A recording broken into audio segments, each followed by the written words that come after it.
একাধিক বড় চমক নিয়ে একসাথে দুই সিরিজের স্কোয়াড ঘোষণা করলো বাংলাদেশ ক্রিকেট দল। টি-20তে দীর্ঘদিন পর ফিরছেন নাহিদ রানা, তবে বাদ পড়ছেন টেস্ট থেকে। এক সিরিজ পরই ছিটকে গেলেন তরুণ পেসার রিপন মন্ডল, তবে জায়গা বহাল আছে আব্দুল গাফফার সাকলাইনের। প্রথমবার জাতীয় দলের ডাক পেলেন রবিউল ইসলাম। টেস্টে ফিরছেন হাসান মাহমুদ। সব মিলিয়ে অস্ট্রেলিয়া আর জিম্বাবুয়ে সিরিজে টাইগারদের স্কোয়াডে সুযোগ পেয়েছেন কারা, বাদ পড়ছেন কে কে, সবকিছু একসাথে জেনে নেব রিপোর্টে। একসাথে দুই সিরিজের দল ঘোষণা সাধারণত এমন ঘটনা সচরাচর দেখা মেলে না বাংলাদেশে। অস্ট্রেলিয়ার বিপক্ষে টি-20 সিরিজের পাশাপাশি জিম্বাবুয়ের বিপক্ষে টেস্ট সিরিজের স্কোয়াড ঘোষণা করেছে নির্বাচকরা। দুই স্কোয়াডেই আছে বড় চমক। বেশ কিছু নতুন মুখের দেখা মিলেছে এবার প্রথম।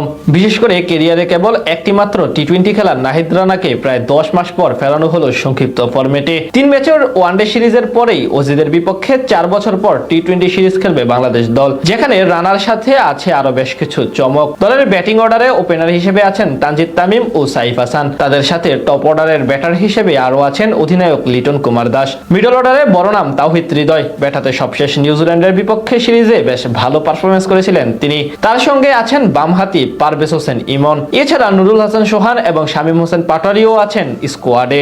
বাংলাদেশ দলের সহ অধিনায়ক তালিকায় এসেছে পরিবর্তন। গেল এশিয়া কাপে এই দায়িত্ব পেয়েছিলেন সাইফ হাসান। তাকে সরিয়ে তাওহিদ হৃদয়কে টি-20 ফরম্যাটের নতুন ভাইস ক্যাপ্টেন হিসেবে দায়িত্ব দেওয়া হয়েছে। স্পিনার হিসেবে স্কোয়াডে আছেন 3 জন। লেগ স্পিনার রিশাদ হোসেন, বামহাতি নাসুম আহমেদ এবং অফ স্পিনার শেখ মাহাদি বহাল আছেন। তবে বাদ পড়েছেন অলরাউন্ডার মোহাম্মদ সাইফুদ্দিন। তার সাথে এক সিরিজ শুরুর পরেই বাদ পড়েছেন তরুণ ফাস্ট বোলার রিপন মন্ডল। তার পরিবর্তে ফিরেছেন নাহিদ রানা। দলের পেস বোলিং ইউনিটে তার সাথে আছেন শরীফুল ইসলাম, মুস্তাফিজুর রহমান এবং তাসকিন আহমেদ। এছাড়া বহাল আছেন অভিষেকের অপেক্ষায় থাকা আব্দুল গাফফার সাকলাইন। এদিকে অস্ট্রেলিয়ার বিপক্ষে টি-20 সিরিজের দিনই জিম্বাবুয়ের বিপক্ষে টেস্ট সিরিজের দল ঘোষণা করেছে নির্বাচকরা। সেখানেও এসেছে বেশ কিছু বড় চমক। দলের টপ অর্ডার ব্যাটার হিসেবে আছেন মোট 4 জন। অভিষেকের অপেক্ষায় থাকা তরুণ অমিত হাসানের সঙ্গে চোট কাটিয়ে ফিরেছেন সাদমান ইসলাম। এছাড়া মাহমুদুল হাসান জয় এবং তানজিদ হাসান তামিমও আছেন ওপেনার হিসেবে। তাদের সাথে 3 নম্বর পজিশনের জন্য আছেন অধিনায়ক নাজমুল হোসেন শান্ত। মিডল অর্ডারের প্রাণ দুই অভিজ্ঞ ব্যাটার মমিনুল হক এবং মুশফিকুর রহিম। দুজনেই গেল সিরিজে পাকিস্তানের বিপক্ষে অসাধারণ ব্যাটিং করেছিলেন।